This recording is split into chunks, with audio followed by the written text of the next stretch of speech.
السلام عليكم ورحمة الله وبركاته. أهلا بكم في قناة كروشيه يوتيوب مع سهام البنهاوي. النهاردة هنكمل الجزء الثاني لعمل الجاكيت بغرزة الضفيرة. زي ما احنا شايفين كده، احنا الفيديو الأولاني الجزء الأول اشتغلنا الصدر، في الجزء ده هنشتغل الظهر وهنشتغل الأكمام.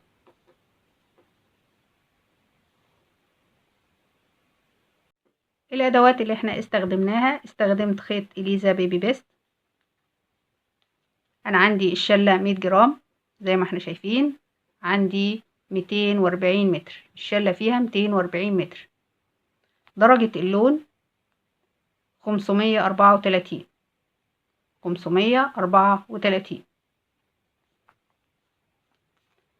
أنا عندي هنا بيقترح عليا إن أنا أشتغل من إبرة رقم 2 ل4 كروشيه، إبرة كروشيه، فأنا اشتغلت بإبرة رقم 3.5.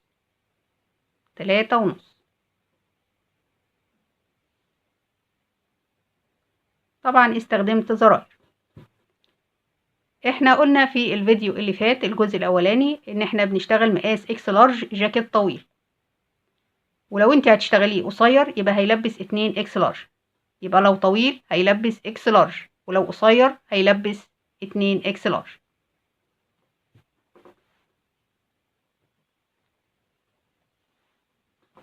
زي ما احنا شايفين كده دي الاكمام. طبعا بتعملي الاكمام حسب الطول، طول الدراع بتاخدي المقاسات الاول وتشتغلي عليها.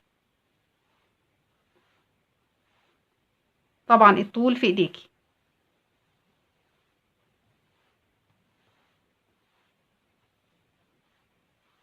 زي ما احنا شايفين كده الغرزة شكلها جميل جدا وتنفع رجالي وحريمي.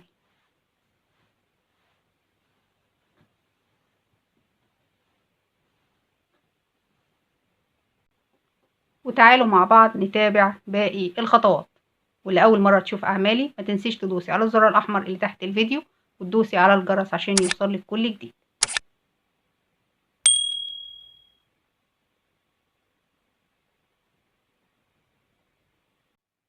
زي ما احنا شايفين كده احنا في الظهر اشتغلنا نفس الخطوات اللي احنا اشتغلناها في الصدر بس كررناها مرتين. يعني عندي هنا ده كده نفس الخطوات اللي احنا اشتغلناها في الصدر الشمال، ودي نفس الخطوات اللي احنا اشتغلناها في الصدر اليمين.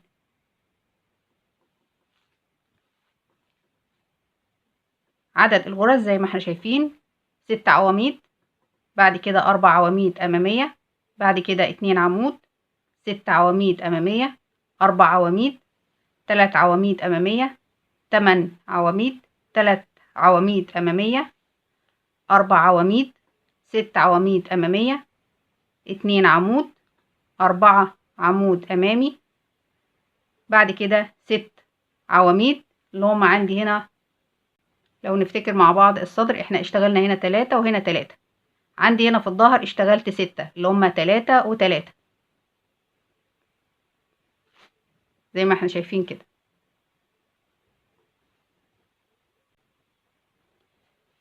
بعد كده 4 عواميد أمامية بعد ال6 عواميد اللي هم في النص اللي هم الجزء اللي مفتوح على الصدر. 4 عواميد أمامية، 2 عمود، 6 عواميد أمامية، 4 عمود، 3 عواميد أمامية، 8 عمود، 3 عواميد أمامية، 4 عمود، 6 عواميد أمامية، 2 عمود، 4 عواميد أمامية، 6 عواميد في نهاية السطر. ده كده عدد الغرز بتاعتنا وتقسيمتها. نفس الخطوات اللي احنا اشتغلناها في الصدر زي ما قلت لكم. يعني عندي هنا الاربع عواميد اللي هنا نفس الخطوات اللي احنا اشتغلناها في الاربع عواميد اللي هنا، يعني زي ما قلت لكم زي الخطوات اللي في الصدر بالظبط. ال6 عواميد شغل الضفيرة اللي موجود هنا نفس الخطوات اللي موجودة في ال6 عواميد الضفيرة اللي موجودة هنا، وعندي هنا الجزء ده هو الجزء ده. فالخطوات سهلة وبسيطة وتعلمناها مع بعض في الجزء الأول. بتشتغلي نفس الخطوات لحد ما بتوصلي للطول المناسب، وبعد كده بنعمل حردة الإبط. أنا عندي هنا حردة الإبط في الصدر، هنشتغل نفس الخطوات في الظهر. هشتغل منزلقة ل1 2 3 منزلقة. هدخل في الرابعة، اخد منزلقة وارتفع سلسلتين واخد عمود، يبقى كده اول عمود في السطر. بعد كده عمود واشتغل ال4 عواميد الامامية، 1 2 3 4. نفس الخطوات اللي احنا اشتغلناها في حردة الإبط في السطر. وصلت لنهاية السطر. بعد ما اشتغلت ال4 عواميد الأمامية هشتغل عمود، وآخر عمودين هشتغلهم تناقص، عمود غير مكتمل، كمان عمود غير مكتمل، واخدهم في حلقة واحدة، واسيب آخر 3 غرز. هرتفع سلسلتين والف الشغل، واشتغل تاني عمود مع أول عمود تناقص، يبقى كده غرزة واحدة. بعد كده اشتغل العواميد الخلفية، 1 2 3 4. بعد كده عمود لفة التاني. بعد كده بنشتغل نفس الخطوات اللي احنا اشتغلناها في الصدر لنهاية السطر. اكمل وارجع لكم. وصلت لنهاية السطر، وعندي هنا اخر غرزتين هنشتغلهم تناقص، عمود غير مكتمل، كمان عمود غير مكتمل، وهناخدهم في حلقة واحدة. نرتفع سلسلتين ونكرر نفس الخطوات. هنشتغل بعد كده نفس الخطوات، هنشوف احنا عملنا كام سطر تناقص وهنعمل قدهم بالظبط، وبعد كده نشتغل غرزة فوق كل غرزة. اكمل وارجع لكم. زي ما احنا شايفين كده احنا اشتغلنا نفس عدد السطور اللي موجودة في السطر من اول الحردة لنهاية السطر اللي احنا وقفنا عنده. دلوقتي هنعمل الناحية التانية مع بعض.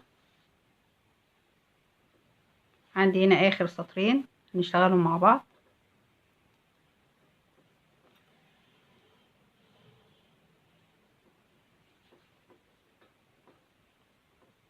بنشتغل عمودين في بداية السطر، بعد كده ال6 عواميد الخلفية. بعد ما اشتغلنا ال6 عواميد الخلفية هنشتغل عمود فوق كل عمود، 1 2 3 4 5 6 7 8. بعد كده هنشتغل ال6 عواميد الخلفية اللي موجودين في الأمام. بعد ما اشتغلت ال6 عواميد الخلفية زي ما احنا شايفين كده، هنشتغل عمود، التاني، التالت، الرابع، الخامس. هنشتغل غرزتين مع بعض، عمود غير مكتمل، كمان عمود غير مكتمل، وهناخدهم في حلقة واحدة. هنرتفع سلسلتين ونلف الشغل، وهناخد العمود التاني، يبقى كده عمود واحد. كده عملنا تناقص في بداية السطر، التاني، التالت، الرابع. بعد كده هنشتغل العواميد الأمامية، ال6 عواميد زي ما احنا شايفين كده. أنا كده اشتغلت ال6 عواميد الأمامية. بعد كده هنشتغل ال8 عواميد. أنا كده اشتغلت ال8 عواميد. بعد كده بنشتغل ال6 عواميد الأمامية اللي في الضفيرة، عشان ده آخر سطر فمش هنشتغل الغرز بالعكس، هنشتغل عمود أمامي. بعد كده هنشتغل آخر غرزتين عمود بلف، وناخد سلسلة الأمان ونقص الخيط. وده شكل الظهر بعد ما خلص. زي ما احنا شايفين اتجاه الفتلة، يبقى كده شغلنا ماشي صح. اتجاه الفتلة ده كده نهاية السطر، وهنا نهاية السطر. هنشتغل نفس الخطوات بس بالعكس عشان اتجاه الغرز.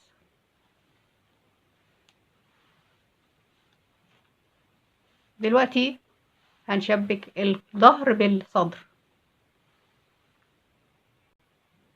انا عندي هنا قطعة الصدر علشان الخياطة هتبقى على الظهر، فهتبقى بالشكل ده.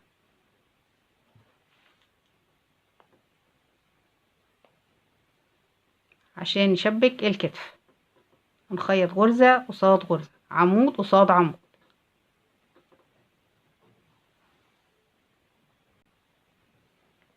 الناحية التانية نفس الكلام،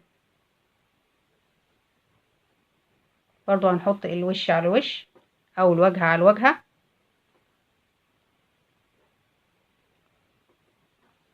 وهنخيط غرزة قصاد غرزة من عند الكتف.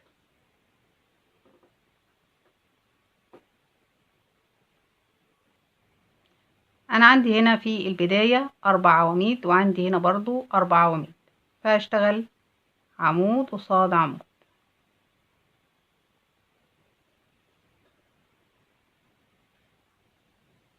بالشكل ده، غرزة قصاد غرزة.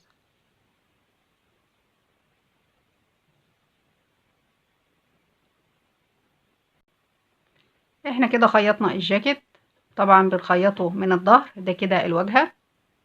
احنا كده خيطنا الكتف غرزة قصاد غرزة، وخيطنا الجناب. عندي هنا برضو خيطنا غرزة قصاد غرزة، الناحية التانية نفس الكلام، خيطنا الجناب غرزة قصاد غرزة، عمود قصاد عمود. دلوقتي هنشتغل الكم. ده شكل الكم معانا زي ما احنا شايفين. طبعا بناخد مقاس الرزق ونشتغل عليه السلاسل. انا هبتدي عقدة البداية وهنشتغل 46 سلسلة. 1 2 3 4 5 6 7 8 9 10. اكمل وارجع لكم. انا دلوقتي عملت 45 سلسلة. بناخد المقاس بالشكل ده زي ما احنا شايفين، 45 سلسلة زائد عمود يبقى 46 عمود. هرتفع 1 2 3 4 بمثابة عمود، واجي هنا في الغرزة رقم 5 واشتغل العمود التاني. ادخل في كل سلسلة واشتغل عمود، يبقى في النهاية 46 عمود. انا كده خلصت العواميد وعديتهم 46 عمود، وقستهم طلعوا معايا 24 سنتي. 24 سنتي زي ما احنا شايفين كده، 24 سنتي.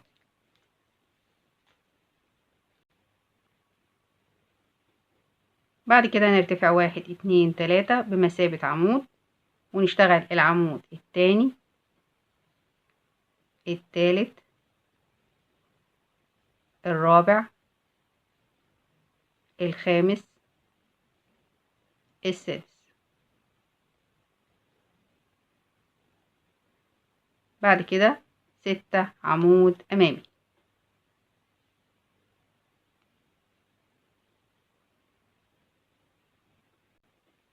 انا كده اشتغلت 6 عمود امامي. بعد كده 4 عواميد عادي، عواميد بلفة، 3 4. بعد كده 3 عمود امامي. بعد كده 8 عمود عادي، 3 عمود امامي. بعد كده 4 عمود عادي. بعد كده 4 عمود امامي. بعد كده اخر حاجة 6 عمود بلفة. انا كده اشتغلت زي ما احنا شايفين 6 عمود بلفة، 6 عمود امامي، 4 عمود عادي، 3 عمود امامي، 8 عمود عادي، 3 عمود امامي، 4 عمود بلفة، 6 عمود امامي، واخر 6 عواميد بلفة. بعد كده اخر عمودين، احنا اشتغلنا 4 كده 5، وكده سادس عمود بلفة. هنرتفع 1 2 3 ونلف الشغل. هنشتغل عمود فوق كل عمود، التالت، الرابع، الخامس، السادس. وعندي هنا العواميد الأمامية هنشتغلها عواميد خلفية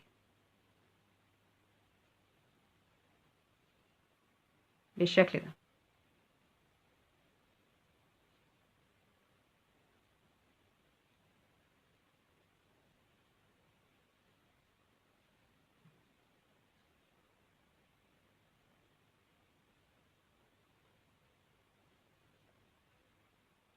يبقى كده 2 4 5 كده آخر عمود خلفي من الستة. بعد كده فوق كل عمود عادي هنشتغل عمود عادي، وفوق كل عمود أمامي هنشتغل عمود خلفي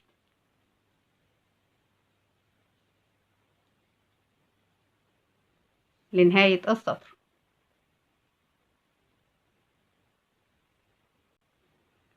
بعد كده هنشتغل الغرزة بتاعتنا اللي احنا اشتغلناها في الجزء الأولاني. لو نفتكر مع بعض احنا في الجزء الأولاني اشتغلنا الصدر، كان فيه 4 عواميد أمامية في الضفيرة قبل ال6 عواميد الضفيرة، وعندي هنا 4 بعد ال6 عواميد الضفيرة. فاحنا في الكم ما اشتغلناش ال4 عواميد، ابتدينا من ال6 عواميد زي ما احنا شايفين كده في الكم. ابتدينا بالستة اللي هي الضفيرة، يبقى اشتغلنا 6 عواميد بلفة، بعد كده ال6 عواميد الضفيرة. فهنشتغل نفس الخطوات الجزء ده في الكم.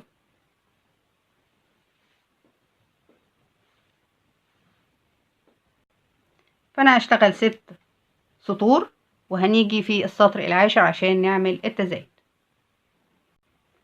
وصلنا عند السطر العاشر. التزايد سهل جدا. انا كده ارتفعت 3 سلاسل في نفس المكان، هشتغل عمود، يبقى كده 2 عمود في بداية السطر، واشتغل عمود فوق كل عمود، واشتغل الغرزة بتاعتي لنهاية السطر. انا كده في بداية السطر كان فيه 6 عواميد، اشتغلت عمود في بداية السطر، يبقى اصبح عندي 7 عواميد، 2 4 6 7. بعد كده هشتغل الغرزة بتاعتي اللي احنا اتعلمناها مع بعض في الجزء الاول. وصلت لنهاية السطر، وزي ما عملت تزايد في بداية السطر هنعمل تزايد في نهاية السطر. اخر غرزة هنشتغل فيها غرزتين، 2 عمود. كده العمود السادس من اخر 6 عواميد، بعد كده العمود رقم 7. بعد كده هنرتفع 1 2 3 ونلف الشغل ونشتغل غرزة فوق كل غرزة، يبقى السطر ده من غير تزايد. برضو هنشتغل عمود خلفي على العمود الأمامي. احنا كده خلصنا السطر العاشر هو اللي كان فيه تزايد، بعد كده السطر ال11 وال12 وال13 من غير تزايد. دلوقتي هنشتغل السطر رقم 14. ارتفعنا طبعا 3 سلاسل بمثابة عمود، وهنشتغل في نفس المكان عمود. ده كده تزايد في نفس المكان عمود، بعد كده عمود فوق كل عمود. كده أصبح عندي 8 عواميد في بداية السطر، وهيبقى عندي 8 عواميد في نهاية السطر.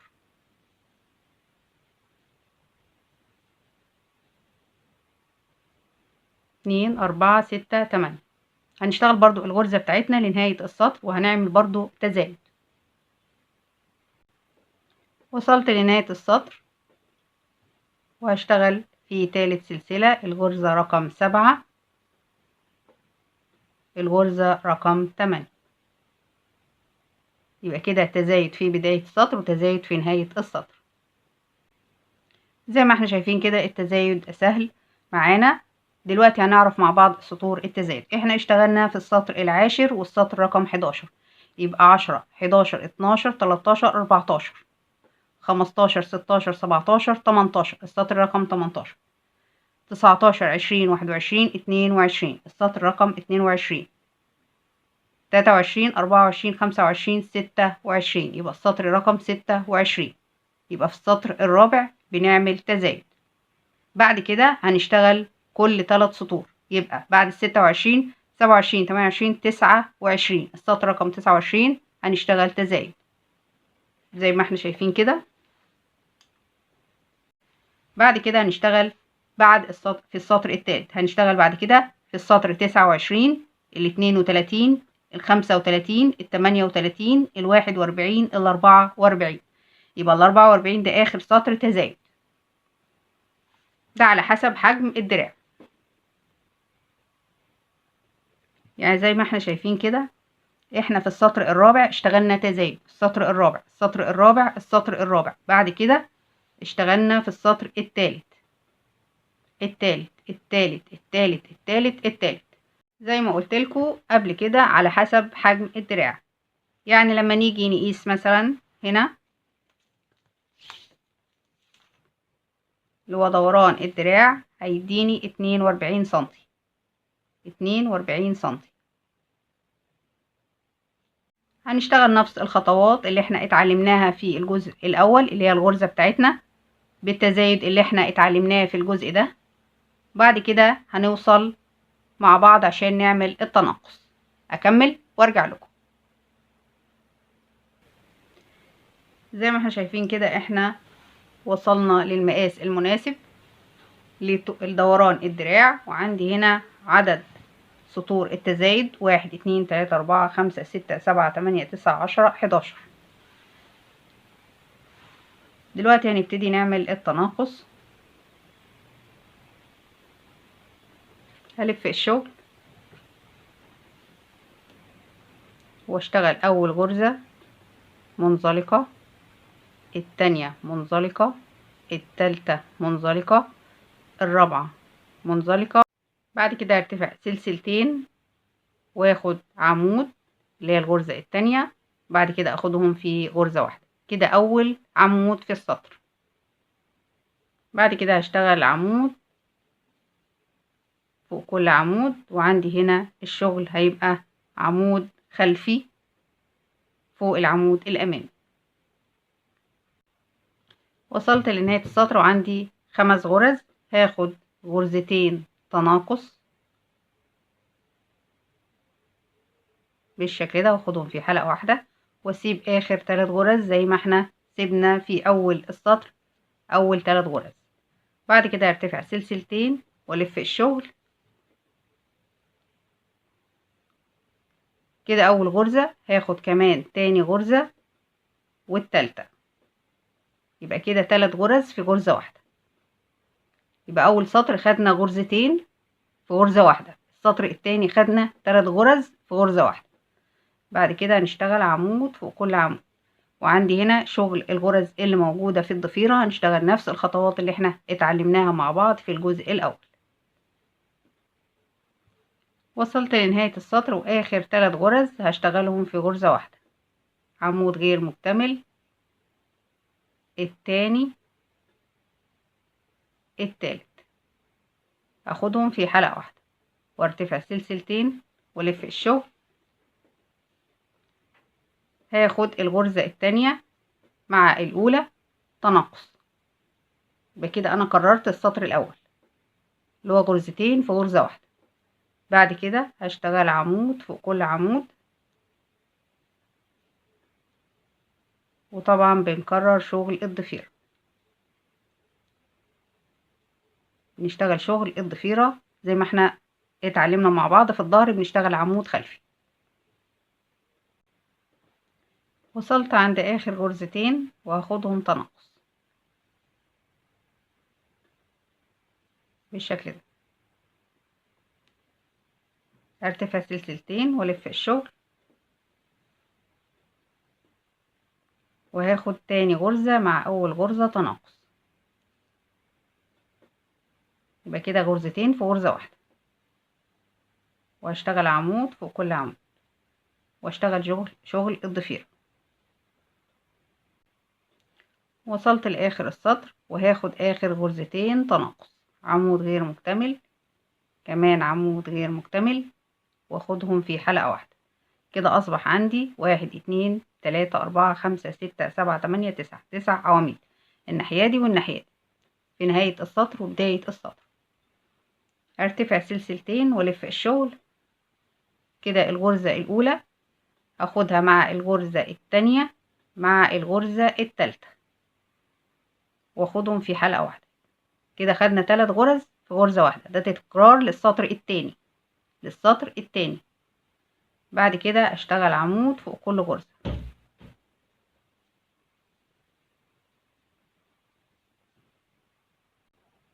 وصلت لنهاية السطر وعندي هنا اخر 3 غرز هاخدهم في غرزة واحدة، عمود غير مكتمل، التاني، التالت، واخدهم في حلقة واحدة وارتفع سلسلتين واكرر. زي ما احنا شايفين كده احنا في السطر الاول خدنا غرزتين في غرزة واحدة، والسطر التاني خدنا 3 غرز في غرزة واحدة، وبعد كده كررنا. السطر التالت والرابع هو تكرار للسطر الاول، والسطر الخامس هو تكرار للسطر التاني. فعندي هنا هكرر التالت والرابع والخامس، التالت والرابع والخامس، التالت والرابع والخامس. ده التناقص اللي احنا هنشتغل بيه للطول المناسب في التناقص. يعني زي ما احنا شايفين كده احنا اشتغلنا كررنا السطر التالت والرابع والخامس، التالت والرابع والخامس زي ما احنا شايفين كده، ووصلت لحد 14.5 سنتي. ده طول التناقص 14.5 سنتي زي ما احنا شايفين كده. ده سطر التناقص، دي بداية سطر التناقص من 14 ل 14.5. أصبح عندي في نهاية سطر التناقص 22 غرزة، 22 غرزة. فعندي هنا 11 غرزة وحطيت الماركر، وعندي هنا 11 غرزة زي ما احنا شايفين كده. آخر سطر تناقص كان غرزتين في غرزة واحدة. هكمل وارجع لكم. زي ما احنا شايفين كده احنا خلصنا الكم. عندي هنا في التناقص في العواميد الأمامية احنا بنتعامل في العواميد اللي على الأطراف معاملة العواميد العادية، مش العواميد الأمامية. زي ما احنا شايفين كده أنا بتعامل في التناقص مع العواميد الأمامية عواميد عادية، اللي هو العواميد بلف. بجيب كده الماركر. احنا قلنا ان احنا عندنا 22 غرزة. هعد 1 2 3 4 5 6 7 8 9 10 11، واحط الماركر في النص ما بين ال11 غرزة اللي هنا وال11 غرزة اللي هنا. ده شكل الكم زي ما احنا شايفين كده.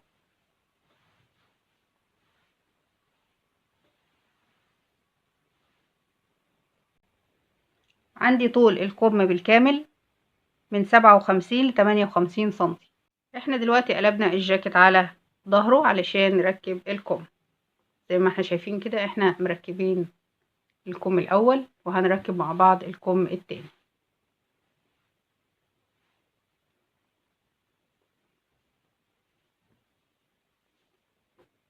زي ما احنا شايفين كده في مكان الماركر هنشبك عند الخياطة اللي موجودة في الكتف، الخياطة اللي موجودة في الكتف. هحط الماركر بالشكل ده،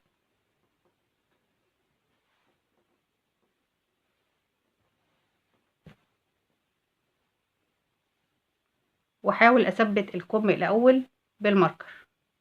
انا عندي هنا في 3 غرز اشتغلناهم منزلقة، وعندي هنا برضو عند تحت الابط في 3 غرز اشتغلناهم منزلقة، فهحط ال3 غرز قصاد ال3 غرز بالشكل ده. فهجيب الماركر واشبك من عند الابط، نفس الكلام هشبك الكم بالجاكيت بالطريقة دي عشان تسهل عليا الخياطة.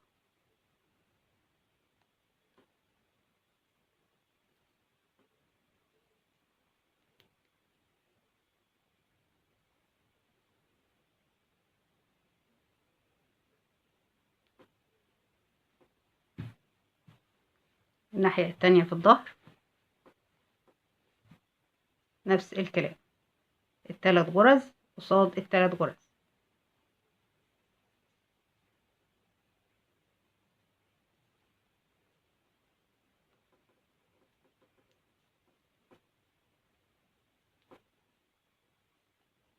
نفس الكلام، غرزة قصاد غرزة.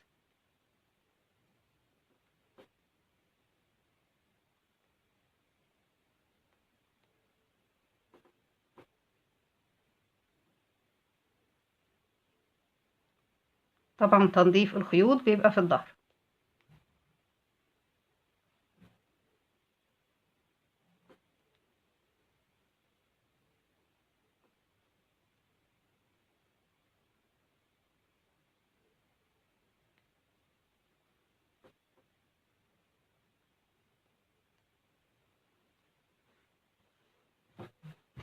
بالشكل ده، وخيط غرزة قصاد غرزة.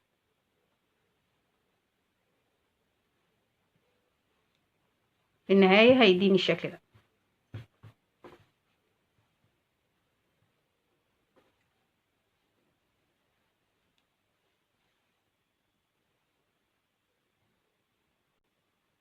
بعد ما بتخيطي الكم من فوق بتخيطي الطرفين ببعض زي ما احنا شايفين كده. احنا خيطنا الطرفين ببعض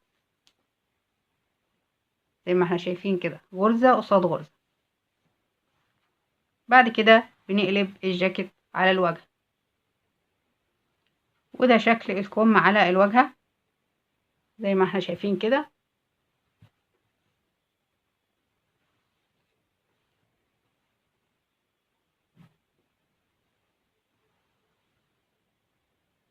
في حالة انك هتسيبيه مفتوح هتشتغلي غرز حشو داير ما يدور، وبعد كده سطر عواميد.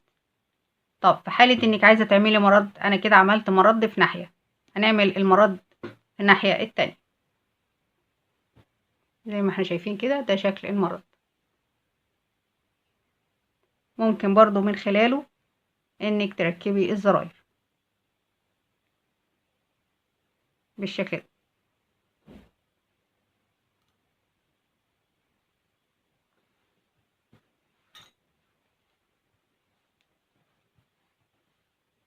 انا كده اشتغلت ناحية، هنشتغل الناحية التانية. هجيب الخيط وهاجي هنا في العمود،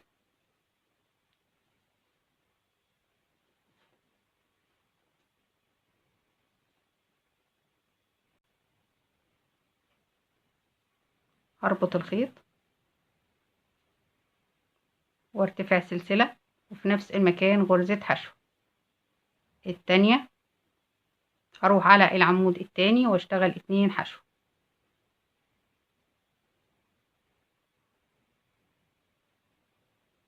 العمود التالت هشتغل غرزة حشو واحدة، العمود الرابع غرزة حشو واحدة، اللي بعده هشتغل 2 حشو، اللي بعده 2 حشو، اللي بعده حشو واحدة، العمود اللي بعده حشو واحدة، اللي بعده 2 حشو، اللي بعده 2 حشو، اللي بعده غرزة حشو واحدة، العمود اللي بعده غرزة حشو واحدة، وامشي بالطريقة دي. 2 حشو، 2 حشو، حشو، حشو، 2 حشو، 2 حشو، لنهاية السطر. وصلت لنهاية السطر وهرتفع 1 2 3 بمثابة عمود والف الشغل،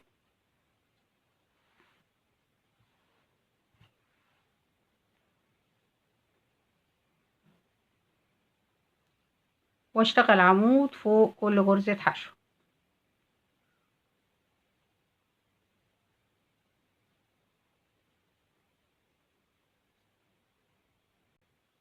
وصلت لنهاية السطر وهرتفع 1 2 3 والف الشغل،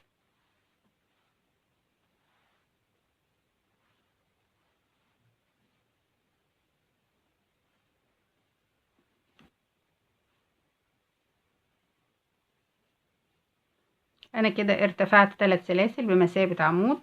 العمود التاني هشتغله عمود امامي. العمود التالت عمود بلفة. العمود الرابع عمود امامي. العمود الخامس عمود بلفة. يبقى عمود امامي وعمود بلفة، عمود امامي وعمود بلفة لنهاية السطر. انا كده خلصت السطر. هرتفع سلسلة واشتغل سطرين حشو. زي ما احنا شايفين كده احنا خلصنا المرد اللي على الصدر. دلوقتي هنعمل الشغل اللي حوالين الرقبة. هنيجي هنا في اول غرزة حشو وهنشبك الخيط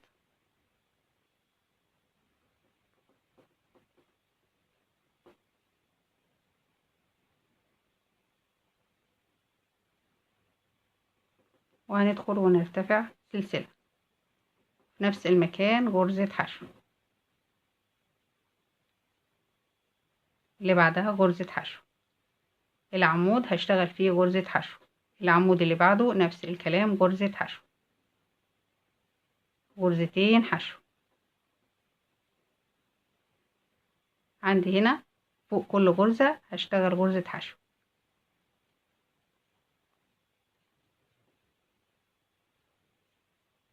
وهفوت غرزة واشتغل في اللي بعدها. 1 2 3 4 وافوت غرزة واشتغل في اللي بعدها. 1 2 3 4 وافوت غرزة واشتغل في اللي بعدها. 1 2 3 4 وافوت غرزة واشتغل في اللي بعدها.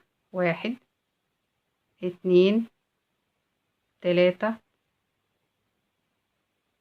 4 وافوت غرزة واشتغل في اللي بعدها. 1 2 3 4 وافوت غرزة واشتغل في اللي بعدها.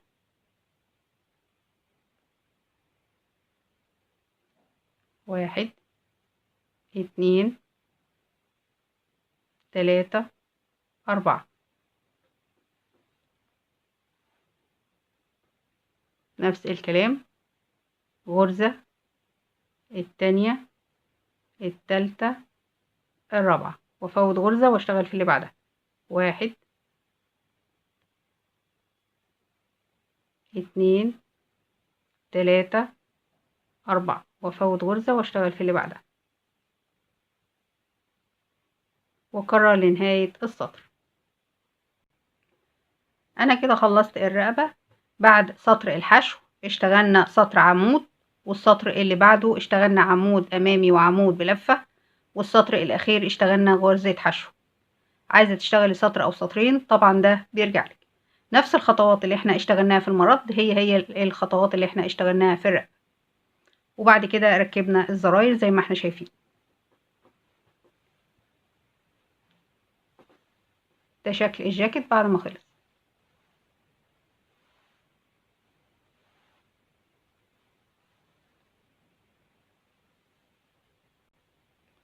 وبكده الفيديو بيكون خلص معانا، واتمنى يكون الفيديو عجبكم، واي استفسار نكتبه في التعليقات. ولأول مرة تشوف أعمالي ما تنسيش تدوسي على الزرار الأحمر اللي تحت الفيديو وتدوسي على الجرس عشان يوصلك كل جديد. أشوفكم على خير، مع السلامة.